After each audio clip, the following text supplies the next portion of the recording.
Anti-counterfeiting trade agreement. The name is misleading. The original idea of ACTA is to internationally protect intellectual property. It's supposed to help prevent product and trademark counterfeiting, like fake copies of expensive goods, misusing trademarks, like using a well-known car brand on tampons, for example making General Motors tampons. It will safeguard research investments in development of products, e.g. medical patents or pharmaceutical products.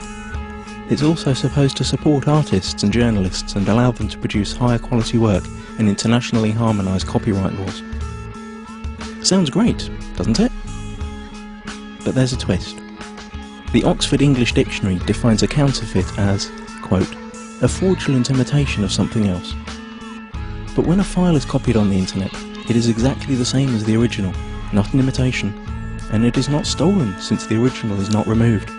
The information is simply being shared free of charge, so counterfeiting has nothing to do with it.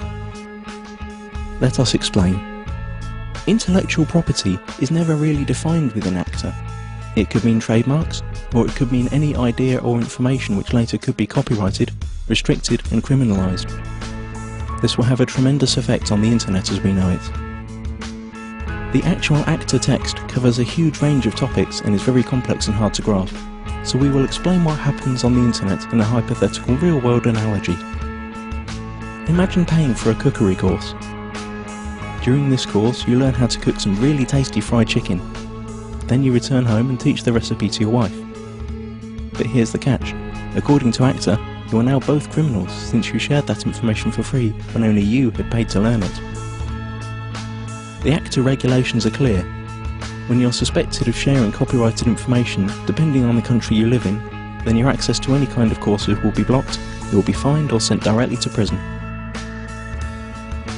But surely no one would find out that you'd shared the knowledge of the secret fried chicken in private at home.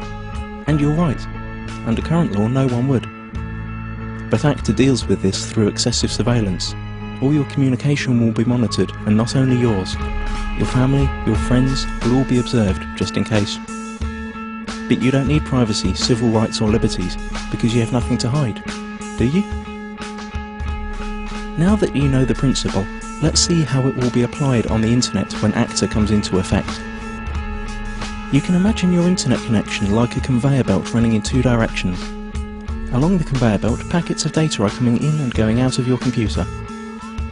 Under ACTA, ISPs, the company you pay for access to the internet, will be forced to open up and inspect every single data package you send or receive to look for copyrighted information.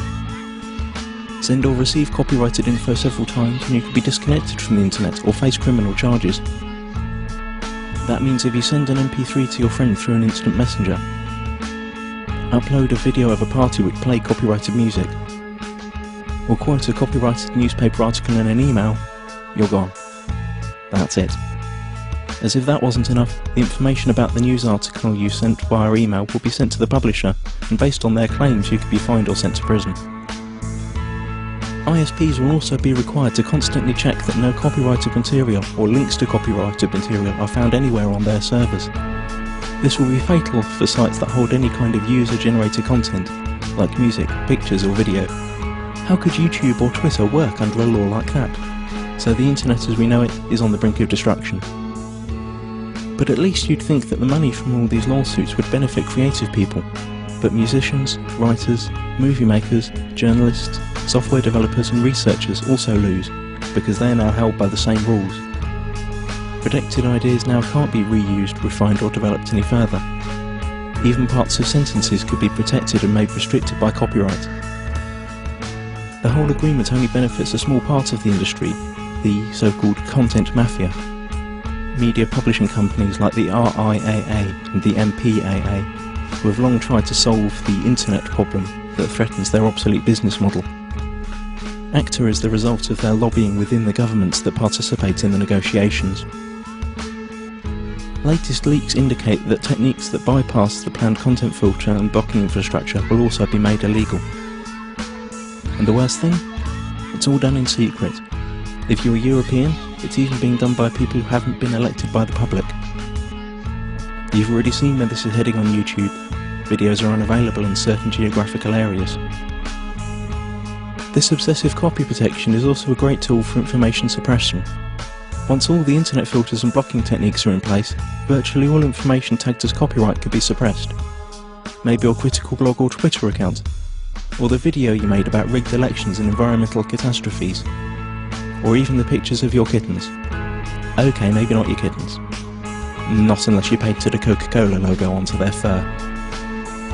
This all sounds unbelievable for everyone who's had even a small glimpse of how the net works. But remember, those who work on the agreement might not have any clue what the internet is about. And once the treaty is signed, their rules will have to be implemented. The consequences we have to deal with are internet censorship, restricted freedom of speech, loss of net neutrality due to the restrictions of the use of certain protocols, total surveillance of all your online activities, loss of freedoms and restriction of civil rights, punishment like losing your internet access, and we will gain nothing. The time to act for the internet is now. Google ACTA. Load your tweets and photoshops. Let it be known that no one messes with the internet and take it to the streets. Stop the Kraken.